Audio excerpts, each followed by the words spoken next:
Direction સેન્સનો આપણે એક અહીંયા ક્વેશ્ચન સમજીએ. ભૂરો એક દિવસ દક્ષિણ દિશા તરફ 10 કિલોમીટર ચાલે છે. માની લો કે ભૂરો અહીંયા સેન્ટરમાં ઊભો છે, ત્યાંથી દક્ષિણ દિશા એટલે આ બાજુ એ કેટલું ચાલે છે? 10 કિલોમીટર. ત્યારબાદ જમણી બાજુ આવીને 5 કિલોમીટર એટલે જમણી બાજુ છે અહીંયા, ત્યાંથી જમણી બાજુ ચાલશે 5 કિલોમીટર. ફરી 10 કિલોમીટર જમણી બાજુ આવીને ચાલે છે. ભૂરો અહીંયા ઊભો છે તો તેની જમણી બાજુ કઈ થશે? તો કે ઉત્તર દિશામાં. એ ફરી 10 કિલોમીટર જમણી બાજુ વળી અને ચાલે છે.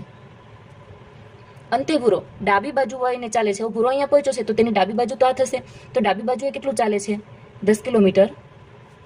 તો ભૂરો મૂળ સ્થાનેથી કઈ દિશામાં અને કેટલો દૂર હશે? તો મૂળ તે તો અહીંયા ઊભો તો સેન્ટરમાં, તો એક મૂળ સ્થાનેથી કઈ દિશામાં? તો કે મૂળ સ્થાનેથી પશ્ચિમ દિશામાં પહેલા 5 કિલોમીટર છે, ત્યાર પછી એ પાછો 10 કિલોમીટર પશ્ચિમ દિશામાં ચાલે. 10 એટલે 10 ને 5 15 કિલોમીટર છે એ પશ્ચિમ દિશા તરફ હોય.